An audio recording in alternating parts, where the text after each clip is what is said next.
Muy buenas noches, señoras y señores.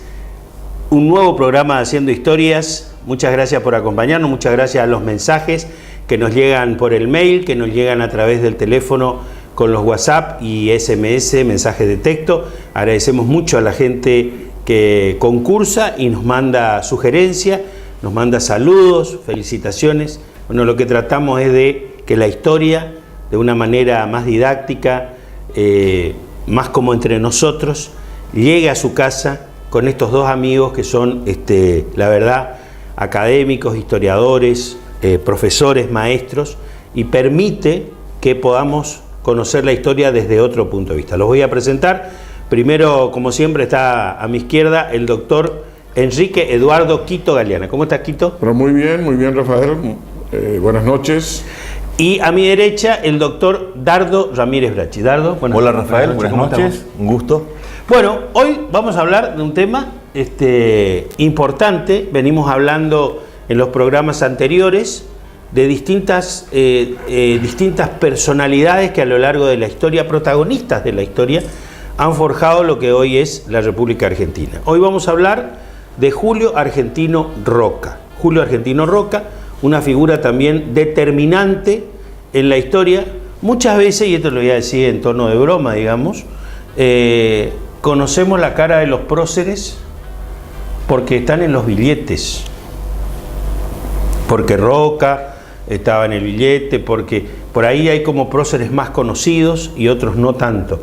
Lo que queremos es llevarle a usted la biografía de estos próceres que marcaron, fueron hombres preclaros en un momento crítico de la formación de lo que hoy es la República Argentina. Arrancamos con el doctor Dardo Ramírez Brachi. Como bien dijiste, Rafael, en los últimos programas estamos analizando la historia política de nuestro país y de la provincia. Sí, señor. En derredor de la figura de una personalidad predominante, fuerte, a través de los liderazgos. Antiguamente lo hemos visto a Sarmiento, Mitre, Urquiza. Y hoy vamos a tratar de reflexionar y conocer algunos aspectos de una figura relevante de fines del siglo XIX que ha sido cabal para la construcción del Estado Nacional. Julio Argentino Roca. Pero las personalidades, los liderazgos, los protagonismos no se dan en formas aisladas o no surgen en forma circunstancial, sino generan su existencia a través del marco cultural político de la época. Es todo un movimiento. Es así, las figuras, las relevancias, los liderazgos surgen por una serie de factores que tienen que ver con el marco cultural y por las realidades que se vive o favorables o de crisis de los momentos que se viven en ese espacio. Yo no sé si en otro momento Roca iba a tener una relevancia como la que tuvo. Claro. Yo no sé si en el caso de Urquiza hubiese tenido una relevancia a fines del siglo XIX como lo tuvo a mediados del siglo. Estas cuestiones por ahí son análisis contrafácticos que los historiadores no lo hacemos, pero sí podemos señalizar de que los liderazgos y los protagonismos tienen que ver y mucho con el medio cultural, político de la época. Julio Argentino Roca va a formar parte de una generación. Va a ser un líder de una generación, de un pensamiento, de una ola de ideas que va a aprender fuertemente en el país en aquella década del 80. Por esa razón se denomina como partícipes de la generación del 80. En las etapas en donde hay nuevas ideas o donde se instala una forma de pensar que va a marcar definitivamente el país, se denomina un marco generacional. En el siglo XIX la Argentina tuvo 3 fuertes generaciones que han marcado y han aportado lo suyo en la construcción de la existencia republicana del país. Inicialmente tenemos la conocida generación del 37, que apuntalaron aquella generación Juan Bautista Alberdi, el propio Mitre, Sarmiento, Cané, Mármol, Echeverría y tantos otros que proponían como faro de esta idea de la construcción nacional la Constitución. Luego esa generación que se agota a sí misma cuando logra sus objetivos, una generación no significa que todos piensen iguales.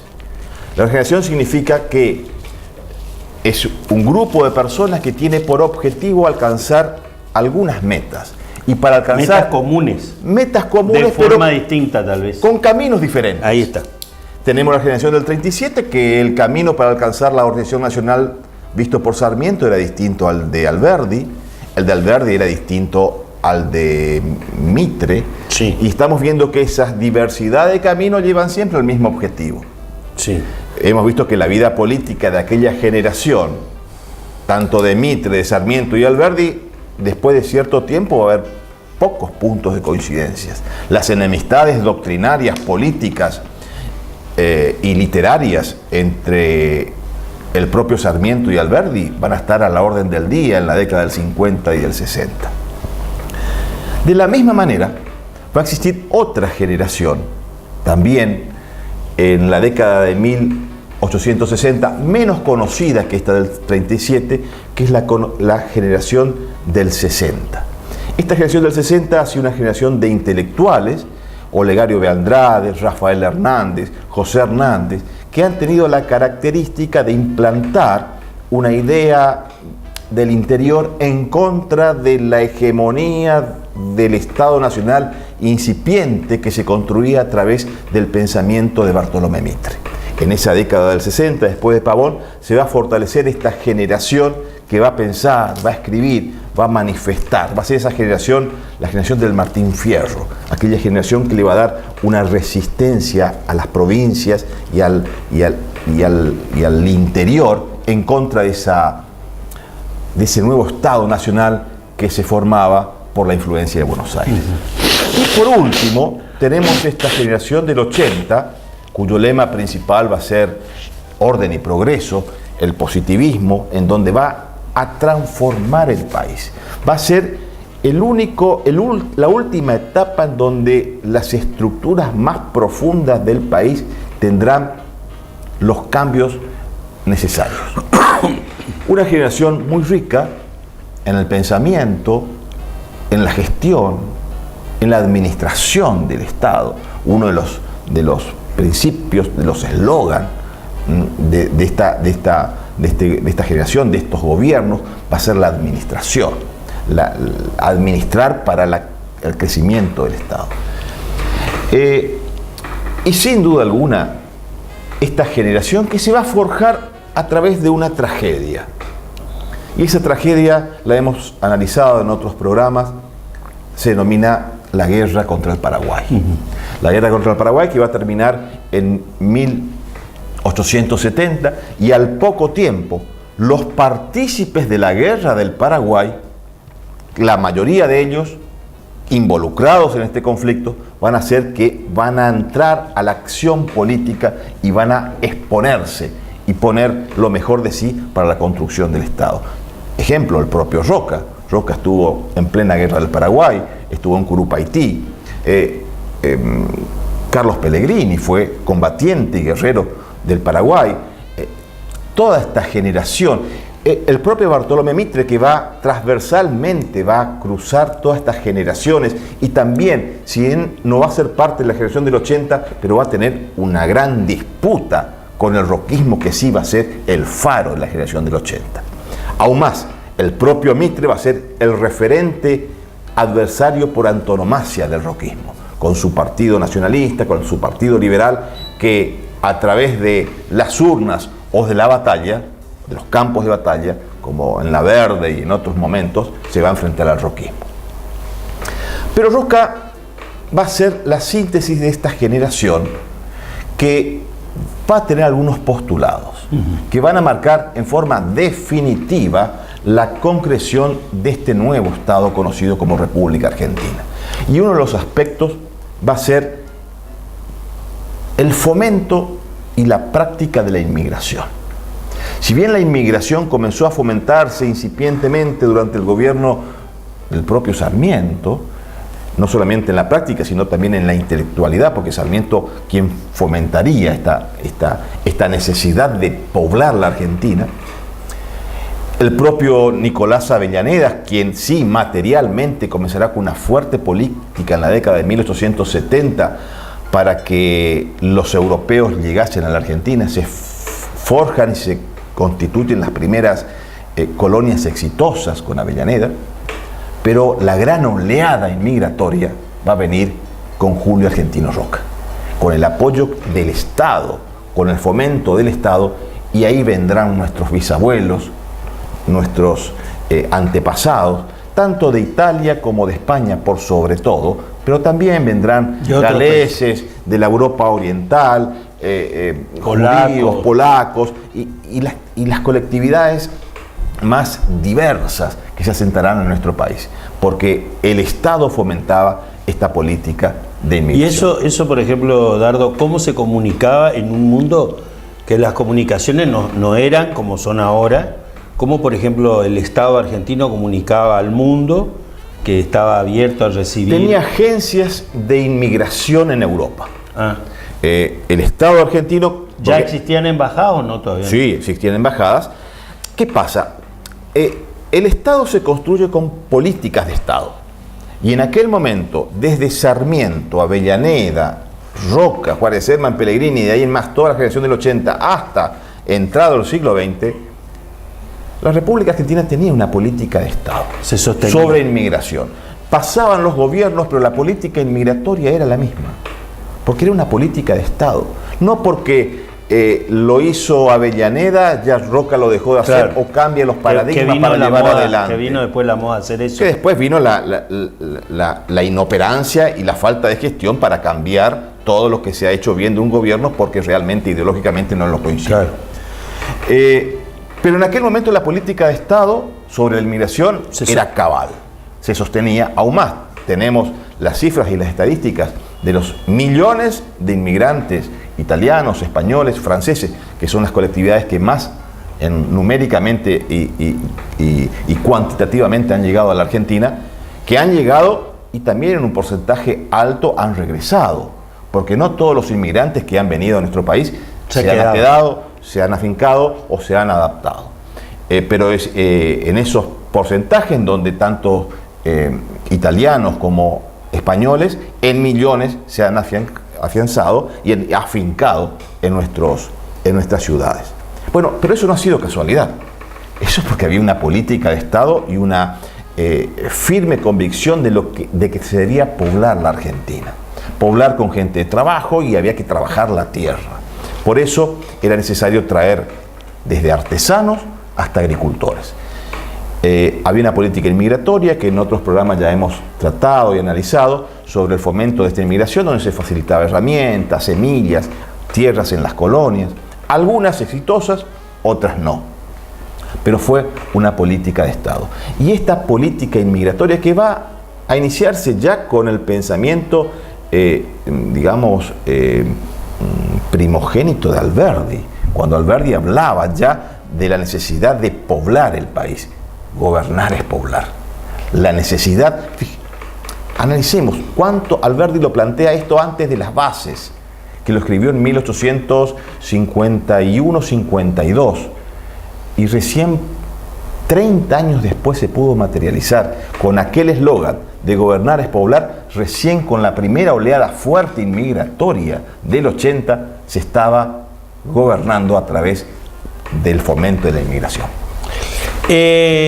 Vamos al doctor Quito Galeano. Quito, una pregunta. Sí. El argentino de esa época, el nativo, el gaucho, el originario, voy a ocupar una palabra vulgar, digamos, era Aragán, que había que traer gente de otro lado que labrara la tierra, hiciera las artes y oficios. El argentino de esa época era carne de cañón de los ejércitos, carne de cañón de los patrones, carne de cañón de los grandes latifundistas, explotado por todas partes. Es decir, había una imposibilidad total de movilidad social. Esta gente vivía en un ámbito de pobreza extrema, con necesidades limitadas y absolutamente escasas de satisfacer, y eso hacía que la holganza y a veces escaparle al trabajo resultara ser más grato que estar dentro de una comunidad organizada que lo explotaba. Esto le toca a varios colectivos sociales, como a los mestizos, a los negros, a los zambos, y esa realidad social le impactaba a estos grandes pensadores y filósofos de la República Argentina, a los grandes hombres de la República Argentina. Es así que desde el comienzo de la presidencia de Urquiza, para continuar luego Derqui, Santiago Derqui, más tarde Mitre que se dice, bueno, hay que buscar a niños pobres, traerlos a la capital y educarlos, o mandarlos a la Universidad de Córdoba o al Colegio Nacional de Buenos Aires. Y llega Sarmiento. Sarmiento, que es uno de los más preclaros presidentes de la República Argentina y uno de los más progresistas, combinó no solo la frase que Alberdi había acuñado y forjado de otros autores argentinos, porque todos tenían presente la gran preocupación. Un Estado no se mide por la cantidad de riquezas que tiene, no se mide por la cantidad de productos que puede realizar o puede llevar a cabo, sino se mide por la cantidad de habitantes que tiene y la calidad de los habitantes para realizar innovaciones, invenciones y producciones. Sarmiento, cuando hace el primer censo nacional, allá por 1869, se encuentra con un terrorífico panorama.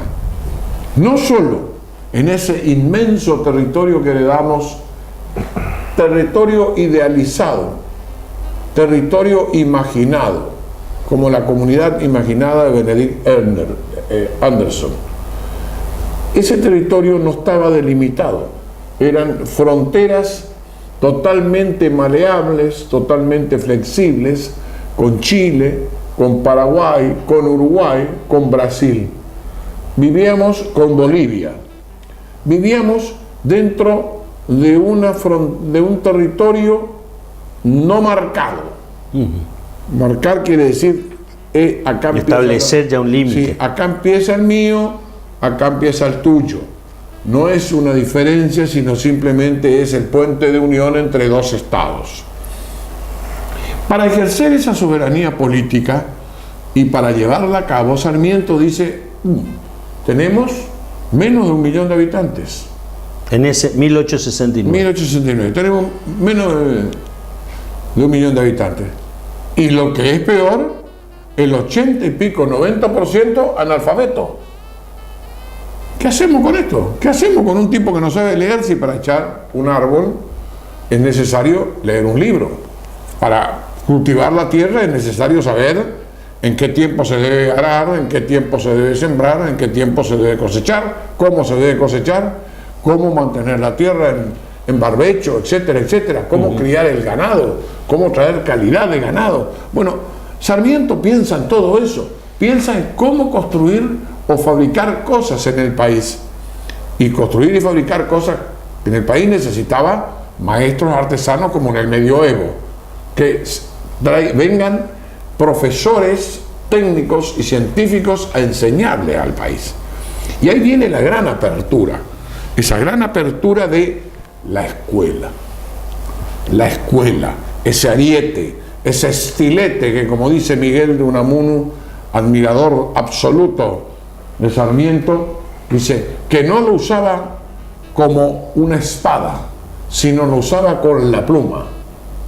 En esas famosas disputas de cartas quillotanas, en respuesta a Alberdi, él dice, tengo la pluma en la mano, pero no se preocupe, señor Juan Bautista Alberdi, que en mi tintero hay muchas plumas más. Era un combatiente, era un confrontador. Y ese confronte que hace Sarmiento de imponer la escuela industrial, de imponer la escuela primaria obligatoria, la preprimaria, las escuelas nocturnas, las escuelas para las mujeres, se va a reflejar en el producto que Avellaneda va a llevar adelante y que Roca lo va a consolidar. A Roca le toca cerrar el moño de la construcción del Estado argentino. A Mitre le toca la institucionalidad.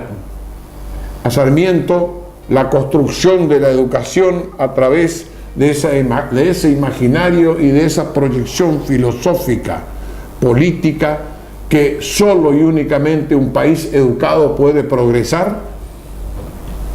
Se va a consolidar con Avellaneda, que continúa no solo la política de las escuelas sarmientinas, sino que continúa con la universidad, fortalecer la universidad. Roca hace la transformación de la Universidad de Buenos Aires. A veces nos equivocamos cuando hablamos de la reforma de Córdoba como transformación de la grande Universidad Argentina, que las cátedras, sacar a la iglesia de las universidades. La Universidad de Buenos Aires fue la primera que se laicizó. A Roca le toca quitar el manto de clerecía, de sacerdocio, de medioevo, de retrogradoísmo que vivíamos los argentinos, para descorrer el velo y que ilumine el sol del progreso, de la administración y del orden. Es Roca quien va a empezar a preocuparse por los límites de la República. Todos estuvieron preocupados.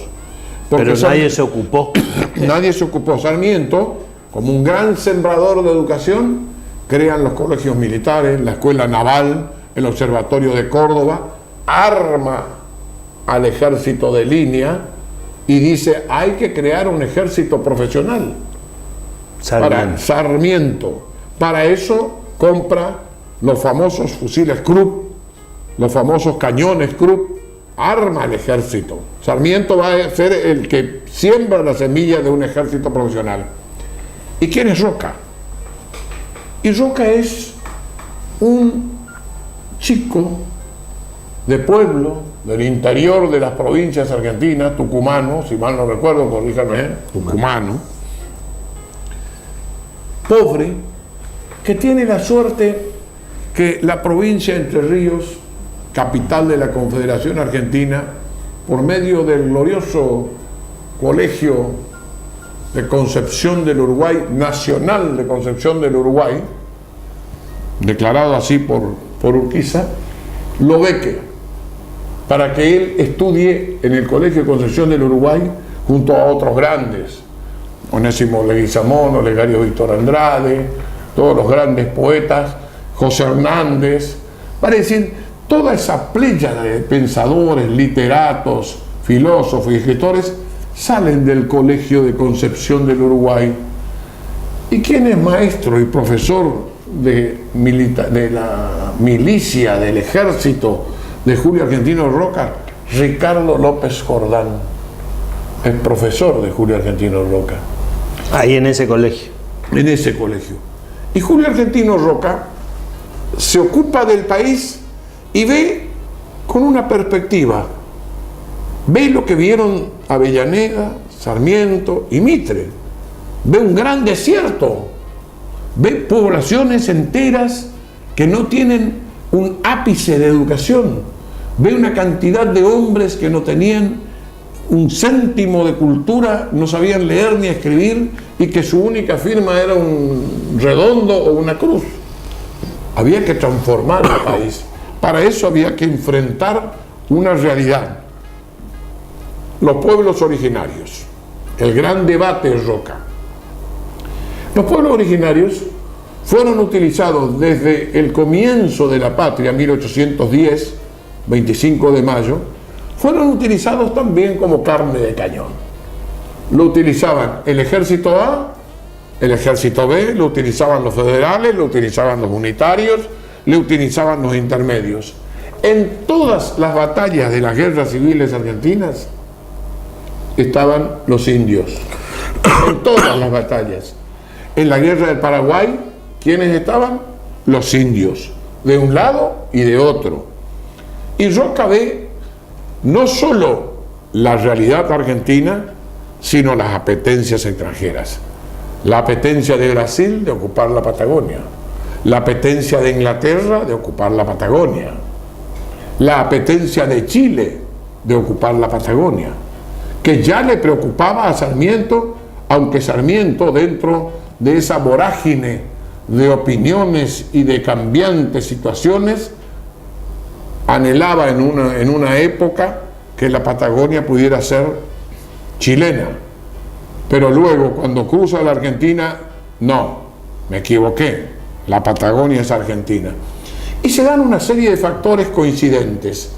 Por ejemplo, la instalación de la primera colonia galesa en la Patagonia, los galeses de Gaiman, sí, señor, que se instalan perseguidos religiosamente de su tierra, se instalan en la Argentina, aceptan al gobierno nacional, izan la bandera argentina debajo la bandera galesa.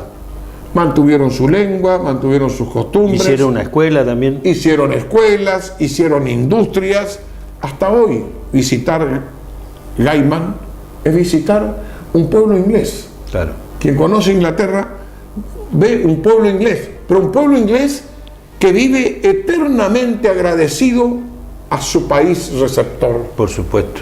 Y esa gran política que, como bien dijo Dardo Ramírez Bracci, de abrir las puertas del país a una Europa, vamos a aclarar, a todos los inmigrantes los respeto, a todos los que vinieron los respeto, pero recordemos perfectamente bien que todos los que descendemos, como dice Carlos Fuente, de los barcos, descendemos de gente que vino muerta de hambre de Europa, disparando de pogrones, caso de los judíos, disparando del hambre, caso de los españoles, de los italianos, de los turcos, de los libaneses, de los córsegos, disparando de irlandeses, de ingleses que vivían esclavizados a los ingleses. Sí, de esa famosa esclavitud blanca que hablábamos. Esa esclavitud blanca, los ingleses, para no ser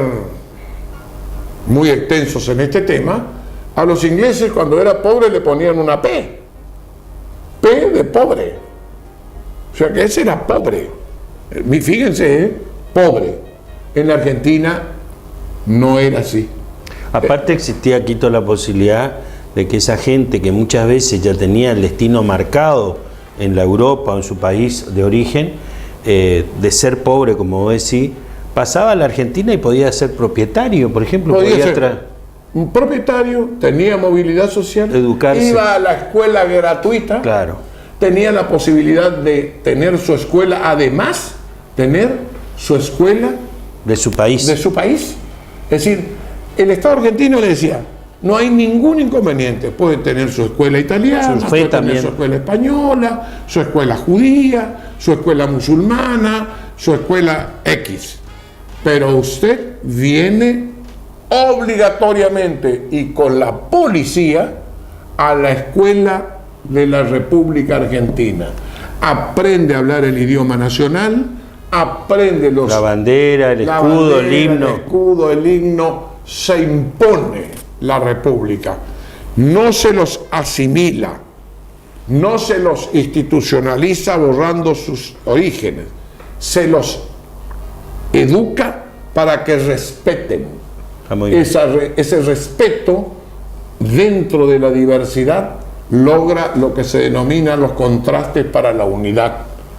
Miguel Unamuno, cuando habla del ataque de Sarmiento a los bárbaros y a los indios, aclara, no es a los indios, ni es a los pobres, ni es a los mestizos, es a los incultos, es a los ignorantes, a esos que se oponían a la política de Sarmiento.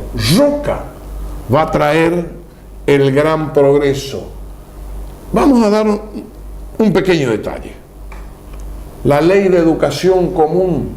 ¿Cuánto le costó a la República Argentina imponer la ley 1420 de Onésimo Leguizamón, quien es el que hace el proyecto de educación gradual, obligatoria, gratuita, laica? Esa palabra laica en un país colonial, en un país que vivía en el oscurantismo, donde menos del 5% se educaba y el 95% no tenía que saber leer ni escribir para ser dominado y obediente.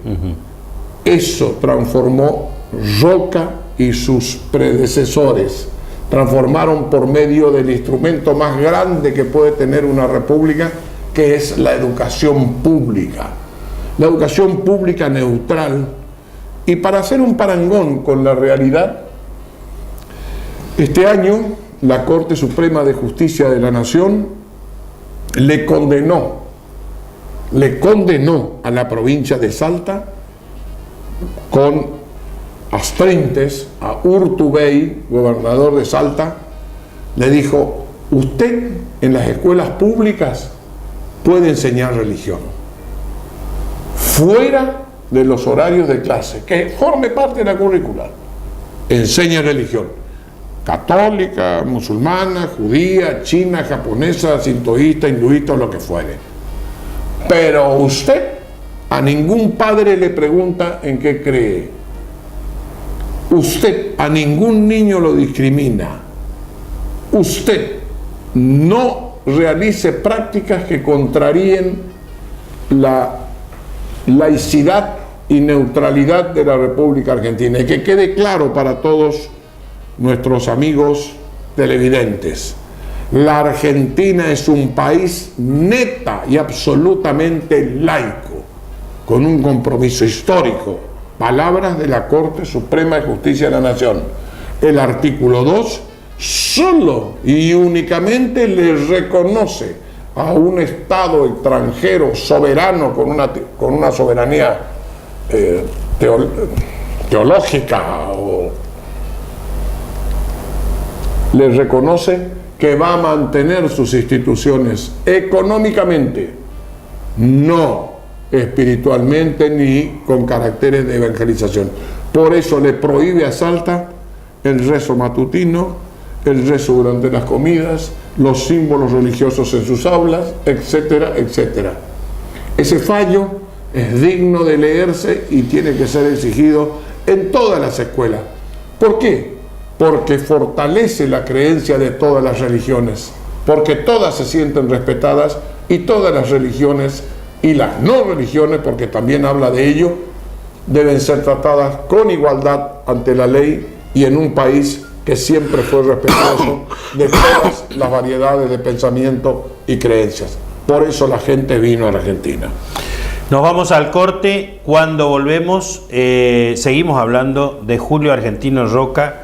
La verdad que hombres con un pensamiento que marcaron el rumbo, como decía Dardo, con política de Estado, así como decía Quito, toda una generación que llevó a la Argentina a ser lo que es hoy. Ya venimos.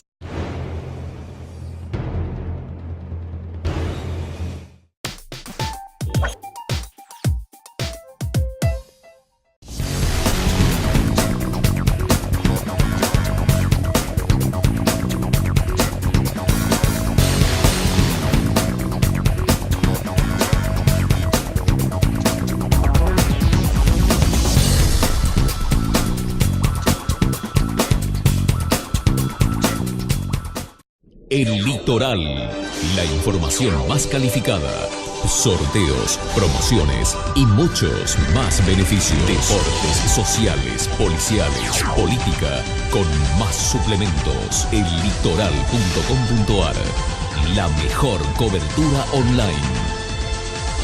El Litoral, el diario de hoy.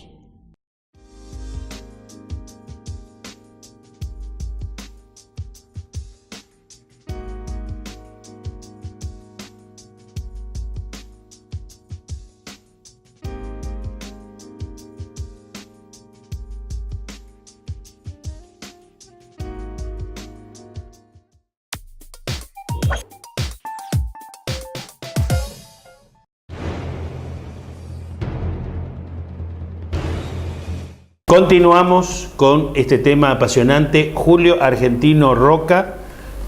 Arrancamos con el doctor Dardo Ramírez Bracci, ya en esta parte final de este programa.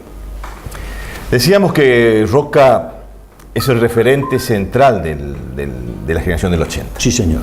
Pero no solamente por lo que hemos visto, la inmigración, la apuesta hacia la transformación del Estado, sino porque abarcó en esta construcción del Estado aristas totalmente distintas y necesarias para que ese Estado exista.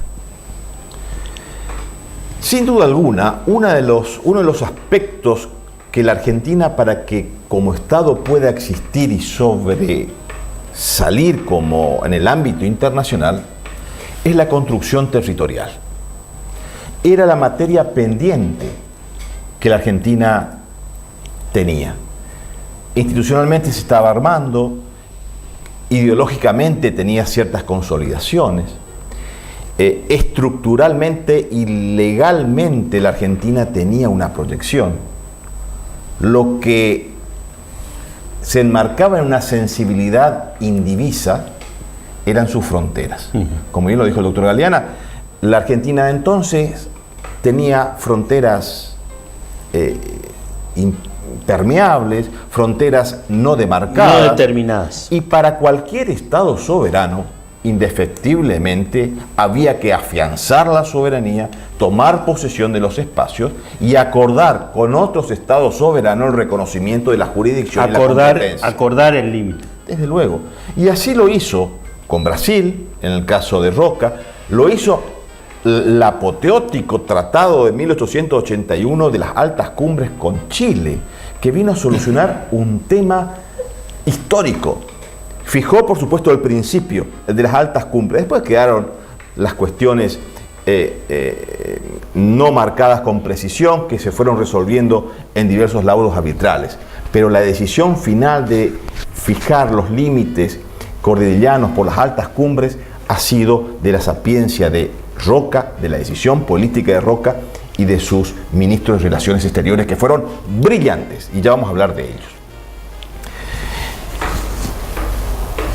Tal ha sido así esa relevancia del protagonismo de Roca y de los hombres que acompañaron a Roca en esta construcción del Estado, que en la segunda etapa de su presidencia, porque recordemos que Roca fue 2 veces presidente de la nación, en 2 momentos distintos de la Argentina, en un periodo donde la Constitución lo habilitaba por ser presidente por 6 años, sin reelección.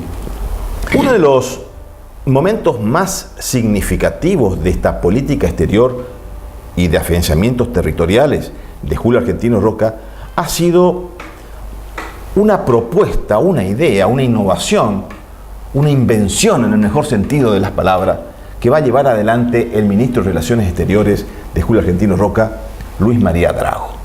La conocidísima doctrina Drago, que ha sido faro y puntal en el derecho internacional público de todo el siglo XX.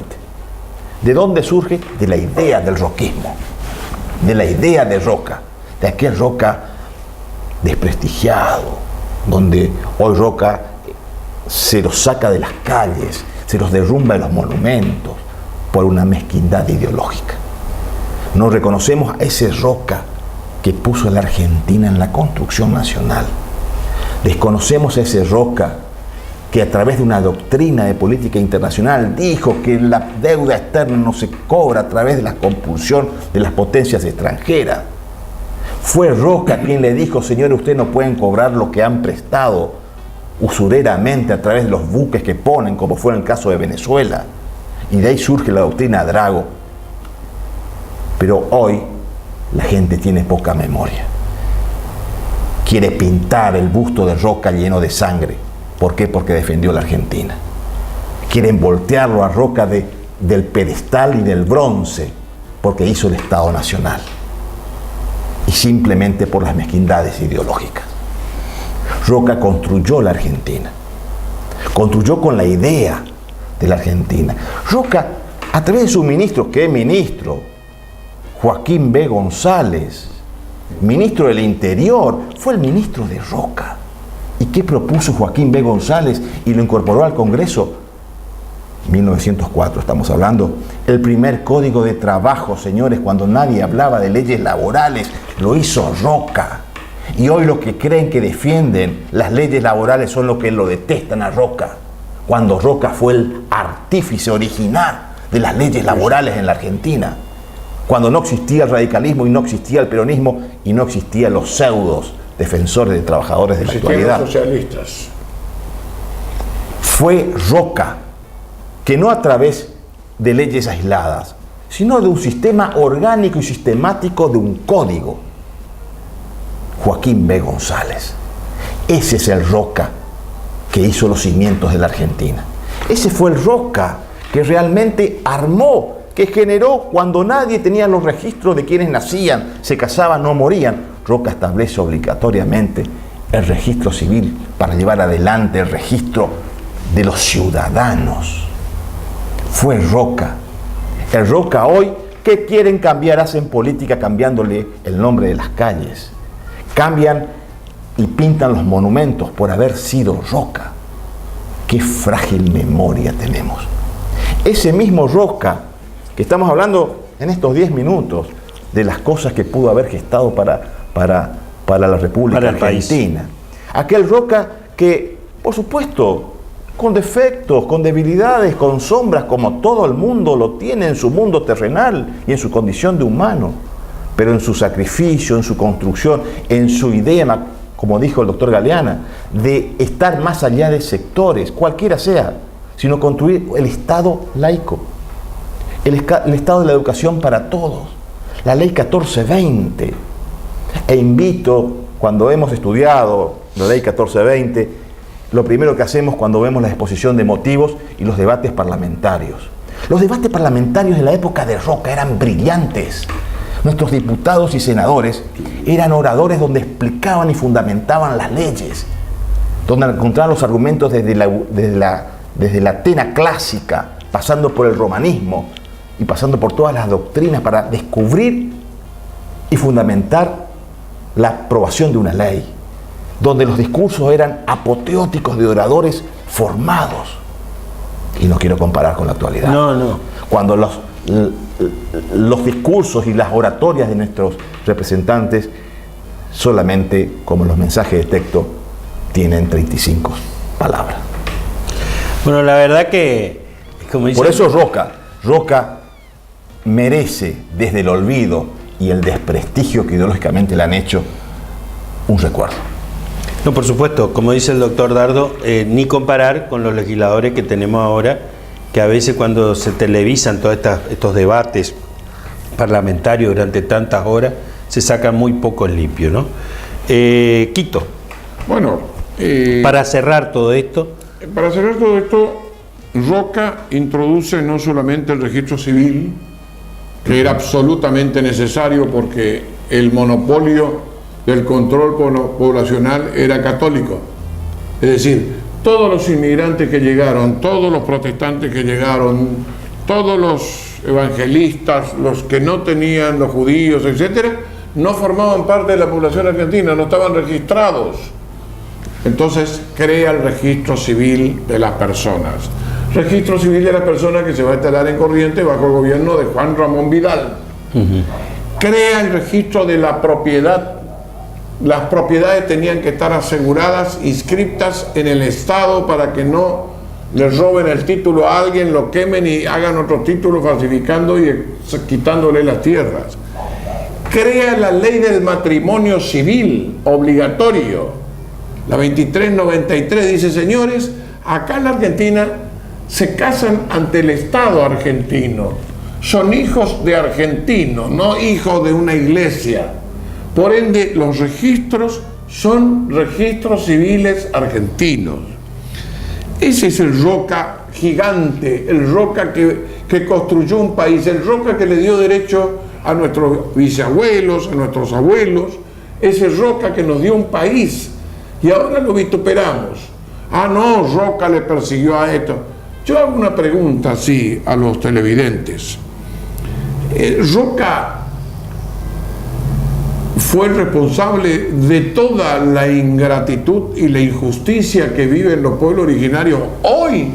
Hoy. No, es Roca, no señores, somos nosotros, son ustedes, son los gobernantes, son las provincias, son los municipios, son los maestros, los comisarios, los militares, son todos responsables del estado en que se encuentran los pueblos originarios y que no han cambiado desde 1810 en adelante, cuando Belgrano los obligó y les obligó a las autoridades que lo incorporen a sus escuelas creadas con donación.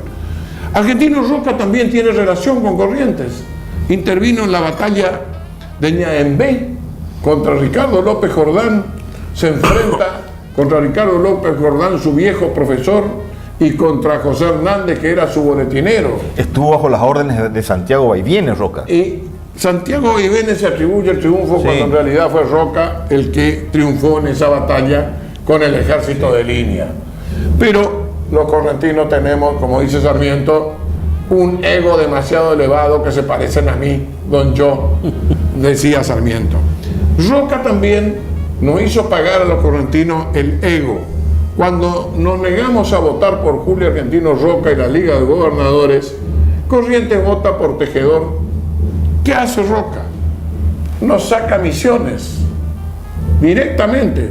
Le manda a su hermano Rudecindo Roca y nos saca Misiones hasta la trinchera de San José. La trinchera de San José es Posadas. Después, en una segunda acción del gobierno nacional, nos quita hasta lo que hoy es el Itaembé, que es el límite con Misiones. ¿Qué nos ofreció Roca si le votábamos a presidente? Como bien lo dijo Dardo en un programa anterior, nos ofreció el tren desde Montecaseros hasta Capital. El tren, la vía, las locomotoras, los vagones, todo nos ofreció. Nos ofreció 1 millón de pesos fuertes para el desarrollo y progreso de la provincia. Los correntinos, como siempre andamos en chancleta y caminando para atrás, se nos sale la chancleta y se nos lastima el pie. Esto parte de lo que hizo Roca. Laicizó el país, secularizó los cementerios. ¿Usted sabía, Rafael, que si usted no era católico no podía ser enterrado? El director de la escuela de Paraná, que era evangelista, o luterano, o protestante, como le denominaban, no pudo enterrar en Paraná durante la vigencia de la Constitución Nacional a su esposa, que murió de una de las tantas epidemias que teníamos nosotros, y la tuvo que enterrar del lado de la pared de afuera, porque no se le autorizó a enterrarle en Camposanto. Esas estupideces que tenía la República Argentina, medievales, retrógradas, atrasadas, se borraron con Roca. Por eso hoy vamos a los cementerios y vemos estrellas, vemos lunas, vemos cruces, vemos nada, vemos miles de muertos que tienen una igualdad común y natural. Están muertos, son espíritus, a los cuales, como me dijeron una vez en el cementerio de la Chacarita de los Colegiales, a los muertos nunca le preguntamos en qué creen, Señor, solamente nos enterramos. Fue Argentino Roca el que, con Avellaneda, van a definir la cuestión de la capital. Se terminó la guerra de la capital. Buenos Aires fue impuesta por la fuerza como capital de la República Argentina, lamentablemente para el país, porque seguimos siendo un país de provincias por Yahoo, pobres, provincias periféricas, pidiendo limosna al puerto. Hoy estamos observando eso en la tremenda crisis en que el Estado se lleva el 75% de la recaudación fiscal y el 25% la reparte entre las provincias y entra a través del Estado Nacional. Vale decir que tenemos que retomar los pensamientos de los grandes, fortalecer la educación, la innovación, la técnica, la tecnología, no pedir que rebajen, no consuman la luz, no, produzcan energía eólica, produzcan energía solar, produzcan energía hídrica, produzcan energía de los residuos domiciliarios como en otros países internacionales, produzcan, creemos, no estemos pidiendo limosna, no nos endeudemos. Roca arregló las cuentas del país, por eso se llama orden y administración su gobierno. Y tenemos que agradecerle a Roca, como a muchos otros, el arreglo. Yo creo que Alfonsín fue el que cerró el final de los límites y de la sombra de guerra con Chile en la década del 80, cuando arreglamos el Bigle. Y bien sea que así sea con los países limítrofes, porque no tenemos por qué tener inconvenientes. Un homenaje y honor a un gran presidente argentino, Julio Argentino Roca.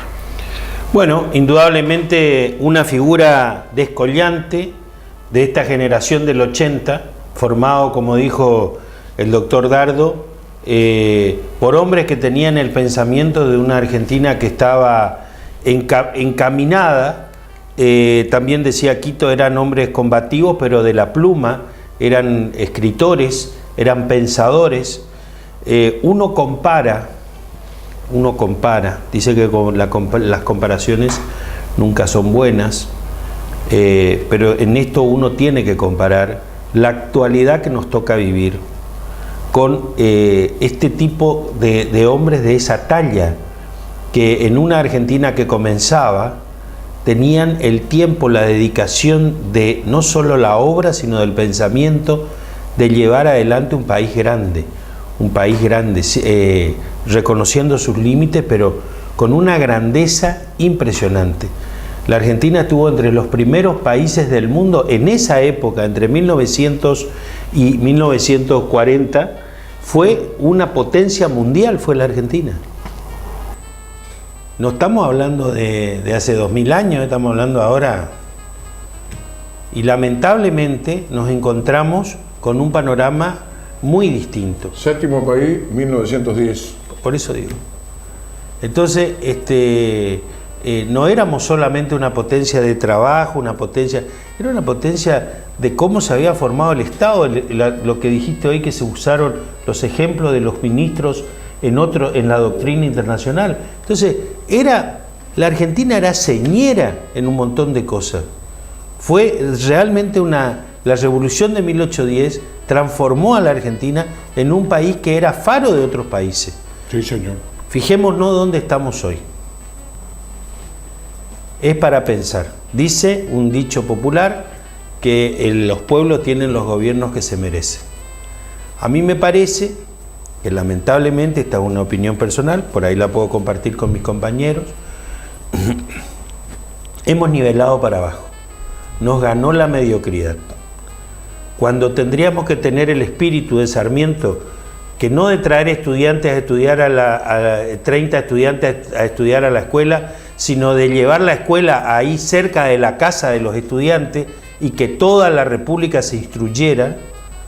Nosotros tenemos que tener esa misma visión y decir, bueno, ¿qué país es el que realmente queremos? Analicemos la realidad, analicemos la historia. La historia nos tiene que servir para esto, para que pensemos en la Argentina que queremos que venga. Tal vez no la veamos nosotros, por ahí la ven nuestros hijos, por ahí nuestros nietos.